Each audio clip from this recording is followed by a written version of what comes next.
বলতে যদিও আপনি সব বিষয় নিয়ে বেশ স্বাচ্ছন্দ্যে সাবলীল ভঙ্গিতেই বলেন, আলোচনা করেন। নদী বিষয়ে আপনার একটা বিশেষ, আমি মনে করি দক্ষতা আছে কিনা জানি না, অতৃপ্ত যাওয়ার পর কাজ শেষ করতে পারেননি, তার আগে আপনাকে বলবো বের করে যান। আমার ধারণা যে আপনি এই বিষয়টা নিয়ে আপনার কিছু আলোচনা হয়তো এখন করার মতো অবস্থায় এসে দাঁড়িয়েছে। এই কারণে যে আমাদের সরকার প্রধান উনি নিজে খাল নিয়ে বেশ চিন্তা করছেন। ওনার যে কয়টা ঘোষিত কর্মসূচি ছিল দায়িত্ব নেওয়ার শুরুতেই এবং আগেও, তার মধ্যে একটা ছিল আমরা খাল খনন কর্মসূচির উদ্বোধন দেখলাম এবং এটা নিয়ে নানা ধরনের কথা এর মধ্যে হচ্ছে।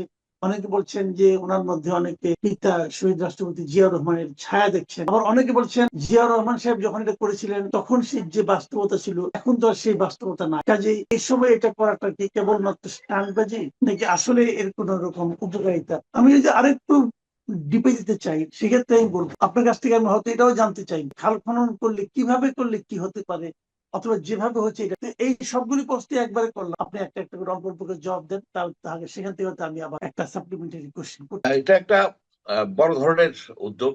20,000 কিলোমিটার খাল খনন পুনর্খনন একটা বিশাল একটা কর্মযোগ অ্যাকচুয়ালি। যে এটা প্রেসিডেন্ট জিয়াউর রহমান যে খাল খনন কর্মসূচি নিয়েছিলেন আজ থেকে 47 বছর আগে, তারই একটা ধারাবাহিকতা হিসেবে আমি এটাকে দেখি। জিয়াউর রহমান সাহেব এই 1976-এর নভেম্বরে আপনার উলসি এবং যদুনাথপুরের এই দুটো জায়গার মাঝে যে বেতনা নদী খননের মাধ্যমেই কিন্তু এই কাজটা শুরু হয়।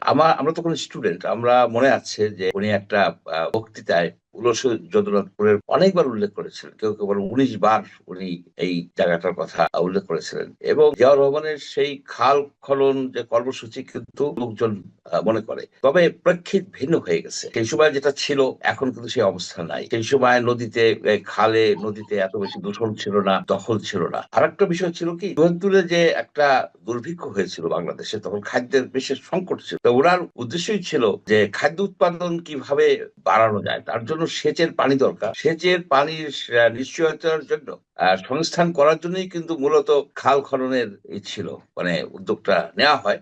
সাথে সাথে মৎস্য চাষও হয়েছে, অটোমেটিক্যালি মৎস্য চাষও হয়েছে। কিন্তু এখন যেটা উদ্যোগটা নেওয়া হয়েছে, এখন আপনার খাল তো আর নতুন করে খনন করা দরকার নেই, কারণ খাল কিন্তু অনেক আগে থেকে ছিল। মোগল আমলে খাল ছিল, পাকিস্তান আমলে খাল ছিল, প্রাকৃতিক খাল ছিল, অনেক খাল কাটা কাটা হয়েছে। জিয়াউর রহমান অনেক খাল কেটেছেন, সঠিক হিসাব পাওয়া যায় না। 500 কিলোমিটার নতুন খাল কেটেছে, আবার বাকি প্রায় 5-6 হাজার, টোটাল 6,000 কিলোমিটার পুনর্খনন করা, টোটাল 6,000 খাল পুনর্খনন মানে সংস্কার করা হয়। খাল সাধারণত বাংলাদেশে যেটা হয় যে আপনার পলি পরে, তো অব্যবস্থাপনা, পলি পড়লে কিন্তু খাল আপনার বন্ধ আচ্ছা, হয়ে আমি যায়, বিশেষ করে। আপনাকে একটু থামাই একটা জায়গায়। আমরা তো আসলে শৈশব থেকে যে খাল বিল নদী নালা এগুলি দেখে দেখে আসলে খালের প্রয়োজনীয়তাটা কেন, খালে কি হয়, খাল থাকলে কি লাভ হয়, না থাকলে কি লস হয়, আগে কি লাভ হতো অথবা এখন কি লাভ হওয়ার সম্ভাবনা, একটা খাল খাল থেকে আমি কি লাভ পেতে পারি এই। প্রথমত আপনার খালের মাধ্যমে পানি গ্রামের ভিতরে আসে,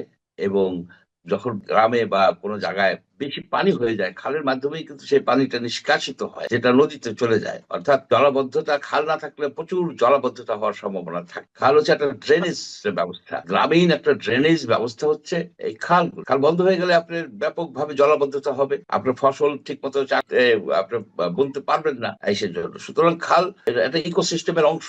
তবে অনেকেই ভাবে কি খাল মনে হয় একটা আলাদা জিনিস। নো, খাল নদীরই অংশ, নদীরই একটা পার্ট, কারণ খাল তো নদীর সাথে সংযুক্ত। এই যে শাহপাড়া খাল, যেটা প্রাইম মিনিস্টার আমাদের প্রধানমন্ত্রী তারেক রহমান সাহেব উদ্বোধন করলেন, এটা কিন্তু দুইটা নদীকে সংযোগ করে, ঢেপা নদী পুনর্ভব। ঢেপা নদী থেকে পানিটা এসে পুনর্ভবার দিকে যায়, ওইখানে স্লোপ আছে। এখন এই যে যায়, এখন তো যেতে পারে না, এখন খাল সেখানে বন্ধ হয়ে গেছে, মানে হয়ে গেছে, কি বলে যে সিল্টেড হয়ে গেছে, পলি পড়ে গেছে, জায়গায় জায়গায় বন্ধ হয়ে গেছে। এখন সেটাকে যদি চালু করা যায়, তাহলে বর্ষাকালে ঢেপা নদী থেকে পানি এখানে আসবে, প্রবাহিত হবে, এবং পানি আপনি রেগুলেটরের মাধ্যমে ধরে রাখবেন। সেই পানিতে আপনি হাঁস চাষ করতে পারবেন, মাছ চাষ করতে পারবেন, ইরিগেশন করতে পারবেন। আপনি জানেন যে গবাদি পশু পালন করতে হলে কিন্তু আপনার নদ নদী খালের দরকার। গবাদি পশু গোসল করাইতে হয় টাইম টু টাইম। এগুলি নদী ছাড়া, খাল ছাড়া পানি। এবং আরেকটা বিষয় হচ্ছে যে প্রতিনিয়তই আমরা দেখতেছি, খবর পাই, পানির যে গ্রাউন্ড ওয়াটার লেভেল এটা নিচে চলে যাচ্ছে। অর্থাৎ সেচ করতে যে এরা কিন্তু ডিপ টিউবওয়েল অনেক সময় পানি পাচ্ছে না।